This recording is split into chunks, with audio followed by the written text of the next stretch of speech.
Stepdad cheats on my mom, so we get revenge.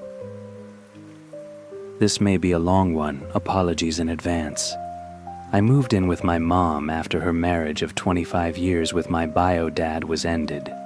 He was a manipulative a hole, but that's another story.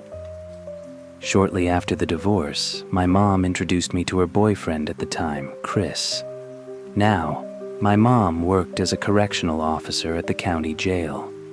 The boyfriend was a former inmate, in for a DUI. That should have been the first red flag, but my mom was grieving a long marriage and I didn't want to push the subject.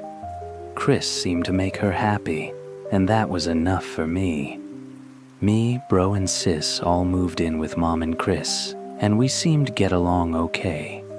Chris and I bonded a bit over our love of video games, and all seemed well. That is, until 2017. Due to Chris's prior DUI, he had to go in regularly for probationary checkups at the courthouse. One day he didn't return, and we got a little worried. We then received a phone call from him, from Texas. Turns out when he arrived at the courthouse that day, he was jumped by the FBI. His family from Texas was implicated on a number of gang and drug-related crimes, and due to a situation where he was in a vehicle during a drug handoff, he was on the hook as well. He ended up agreeing to testify against his family members in exchange for a shorter sentence and allowed to be out of prison before the trial. My mom was distraught, and over the course of many phone calls over a year, they worked out their marriage plans when he returned. His store owner at the DQ he worked at allowed him to come back as well, back to his store manager position. Soon after, the drinking started. Now obviously, because of his DUI, Chris was clearly no stranger to drinking. He began to drink more and more to the point where he was consuming half a 24-pack of beer a day. Chris was a mean drunk.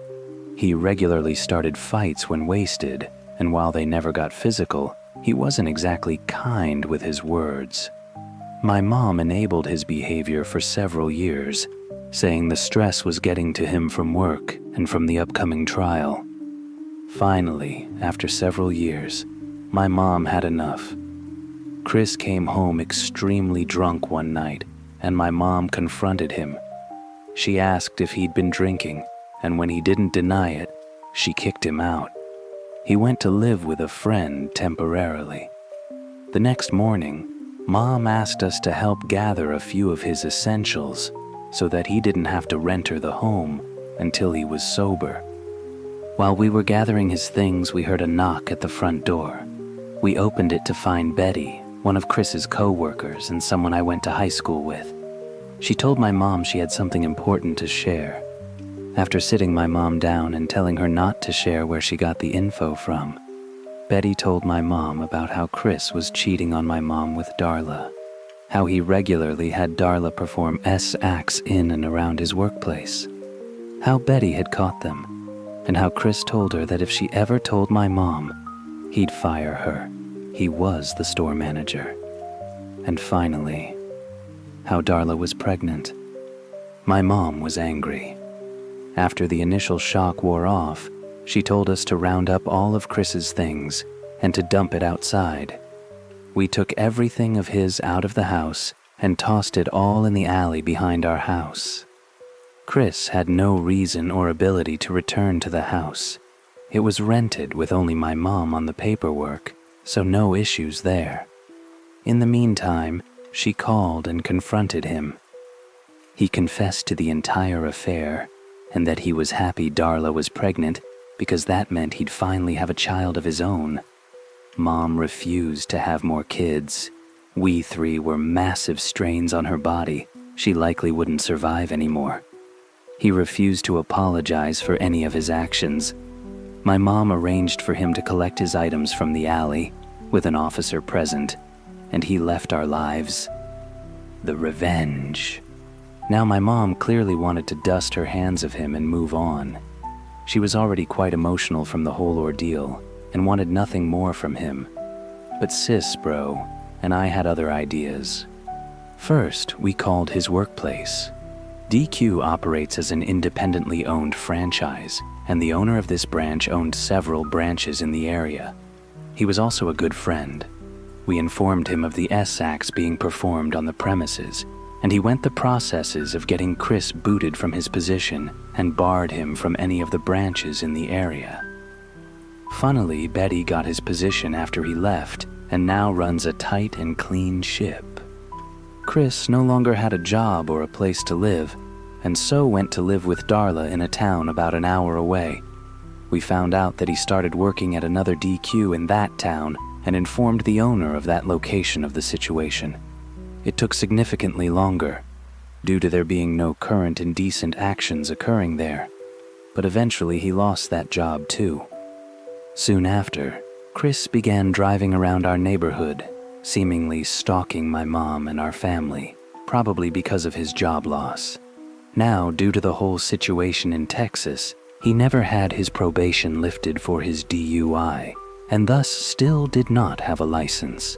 He never had to drive when he lived with us, since work was local and we could drive him as needed. But here was, clearly driving around by himself when he shouldn't be. We contacted the police and informed them about Darla's vehicle in our neighborhood, and that we believed Chris was driving it, without a license. We told them to pull over the vehicle next time they see it, as it would likely be Chris driving again. Sure enough, a few weeks later, we were told that Chris indeed was pulled over and sent back to the local jail for driving without a license and while intoxicated.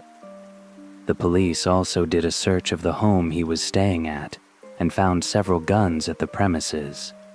Since he was a felon, he was not legally allowed to have weaponry on the premises, meaning there was more jail time tacked on.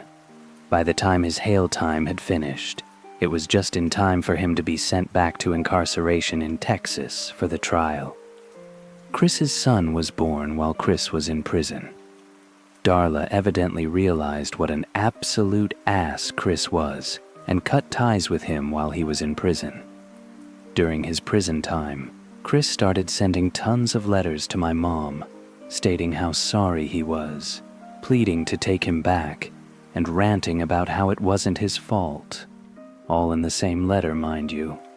Mom burnt every one of them. We moved on, moving out of state.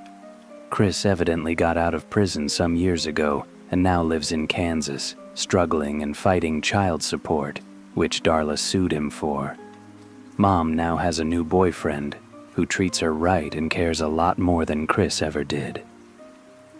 Bro and sis moved on and out, and I still live with Mom, assisting her with the newly purchased home that we've been renovating. Life's looking okay. I was reminded of this by a chat with a coworker about cheaters and thought to post it here for others to enjoy. Thank you for watching Fear Files Real Nightmares. Until next time, keep your lights on and your doors locked.